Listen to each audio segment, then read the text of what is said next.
I had a conversation with somebody recently about he was interested in like what's the difference between um, a definition and a meaning. And of course, I can only provide my personal views on this. But to me, my answer to this was effectively that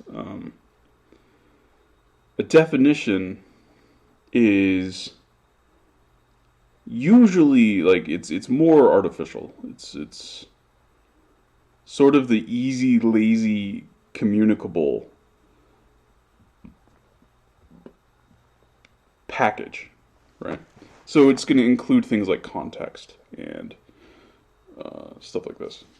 Very specific usages, right? So, like for instance, um, a word like pussy, it means cat originally, right? Cat, it's a pussy. But the little catkins on a pussy willow, they're round and fluffy. Hence, that's why it's called a pussy willow. It's like a cat. Or don't be a pussy. Well, what does that mean? Have you ever scared a cat? They freak the fuck out. They're gone, right? You startle a cat in any way, and they're not sticking around to figure out what's going on. They're gone. They're out of there, right? Or let's see, pussyfooting around. That's like tiptoeing quietly and carefully, not not making a fuss, not making a disturbance, right? So like all of the meanings of this, and even the derogatory one, it's all about cats. Ultimately, that's the meaning.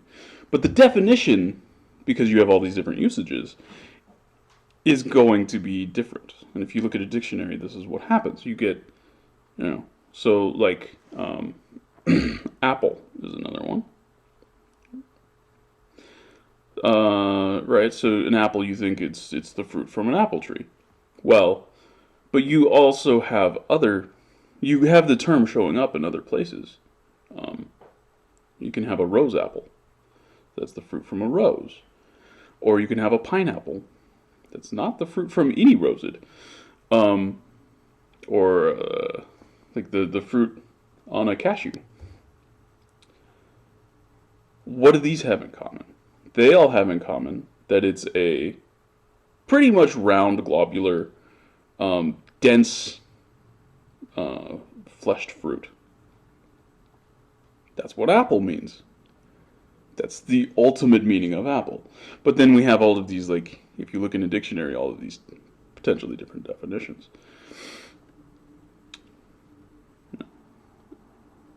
So to me, that's the difference, right? The meaning is not sensitive to usages. The meaning is the underlying uh, current of, you know, semantics or whatever. Whereas definitions they include context. They include a lot more, which is why in a dictionary, for one word you might see seven definitions. But if you just spend like 30 seconds thinking about it, it's clearly just all the same. And what is different between these is the context, the usage. But they're all referencing the same thing. They're all basically the same meaning. And then, so there's another layer below this too. So, why are the meanings there? What's happening there? Well, there's you're looking at the differences between things, right? So, why is a chair different from a stool?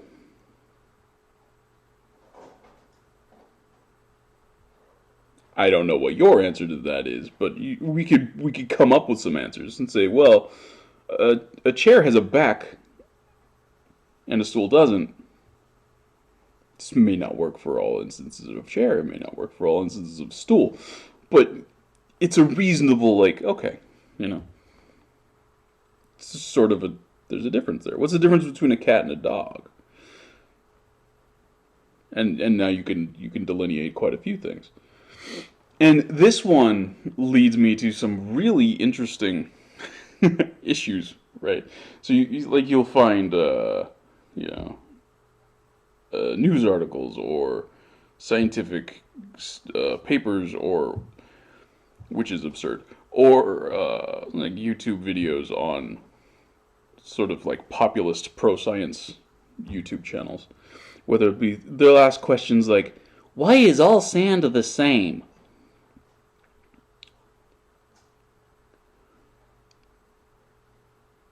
Because you defined it that way, really. Like, right? You identified this group of things, yeah, and it has this meaning, and so yeah, the definition of your term, like all the way through, all from right sand, because sand occurs in certain conditions. It is formed in certain ways.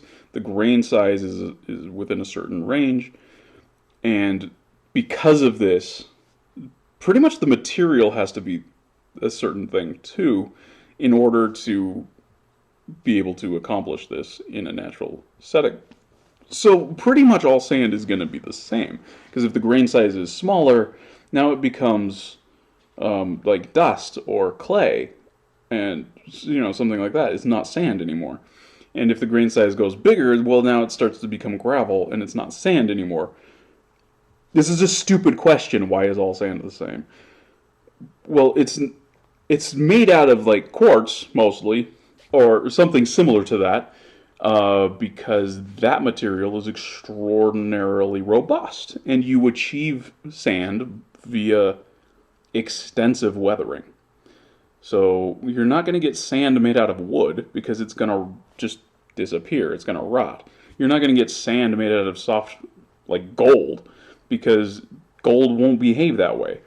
You have a bunch of gold like this, and it's either going to just disintegrate into really fine dust, or it's even going to like merge into bigger nuggets just from, constant interaction and pressure and whatever. If it were pure gold, it would behave in a way that yeah, it's not going to turn into sand. And like most materials, you can just go down a list of materials. They're not going to behave this way. They're not going to produce sand.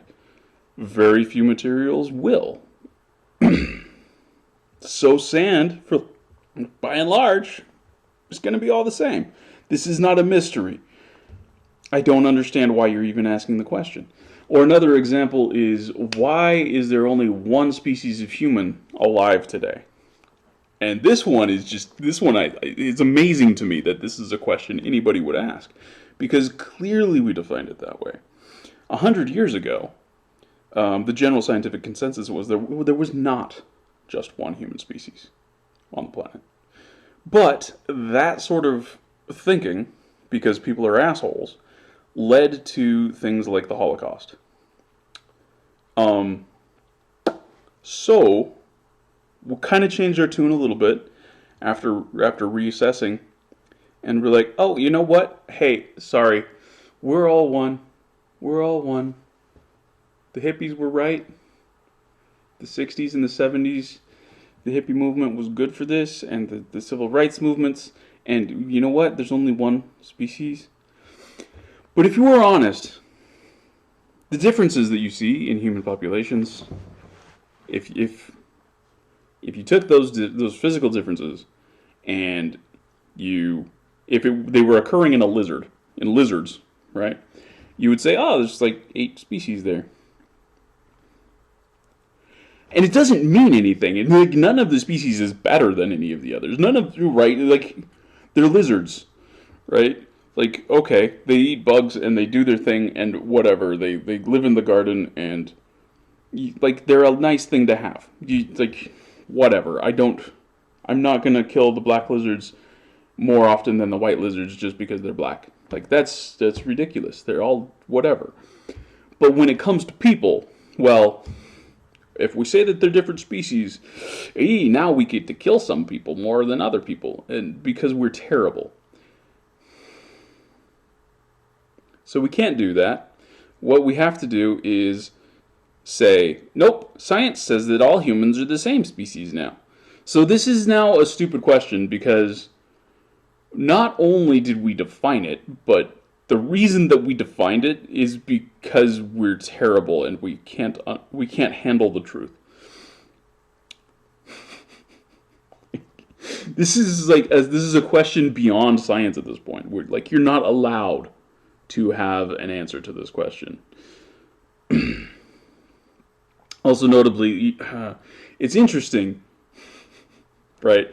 Like Homo floresiensis, really early when Homo floresiensis was discovered. So this is a case in point for how diverse humans are today. Homo floresiensis, the Hobbit, right? When it was discovered, lots and lots of researchers, professionals, were like, no, that's just a modern human. And now the general consensus is there's still not a consensus on this, but probably the plurality, from what I understand, of researchers are like, Homo floresiensis is actually a variation on Homo habilis. So what you have here, this is amazing if you understand it. Homo habilis is the earliest member of our genus, Homo, and not really human-like in most regards.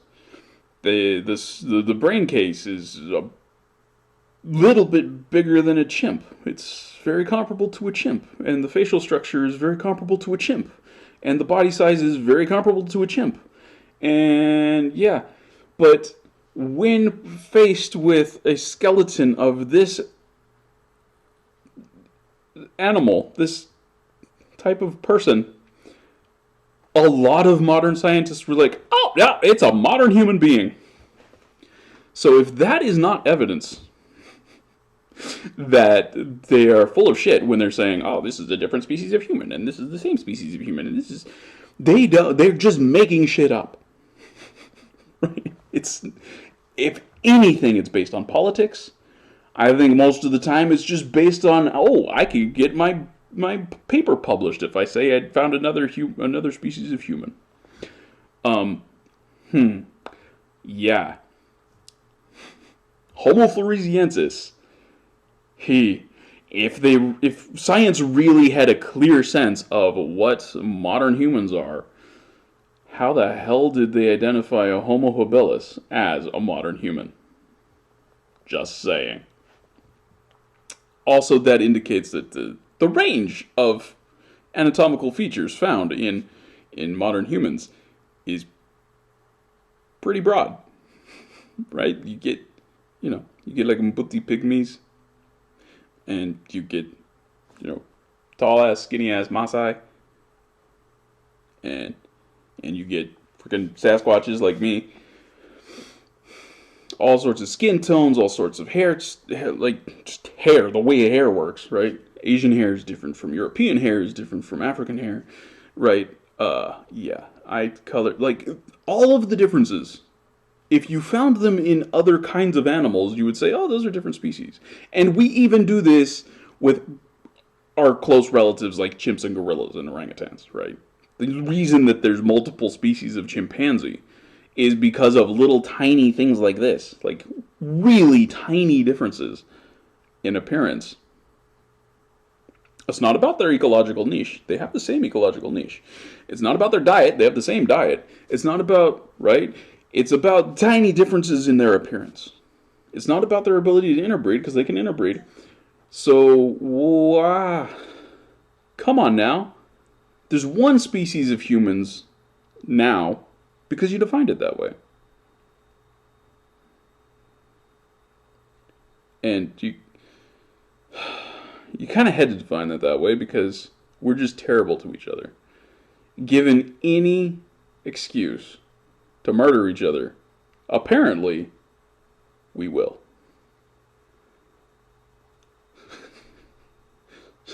God damn it. Yeah, but so there's like kind of my take on the difference between definition and meaning and like where it all comes from. So definition is like something that you can just hand to somebody and be like, here, like, you can use this in a sentence now, right? Like, here's some example sentences, go use it. And this doesn't mean that you necessarily understand how this term or this idea works, because it doesn't give you very direct access to the meaning. You need a much broader set of examples to achieve a sense of the meaning. I think my example of apple is a good one, because you hear apple and you're like, oh, well, it's the fruit from an apple tree. Why is pineapple called pineapple? What the hell is that? Right? This is a really common criticism I hear of English. Like, why do you refer to these as pineapples? Well, pine. I'll give you a second on that one. Pine tree, pencil, penis, spine.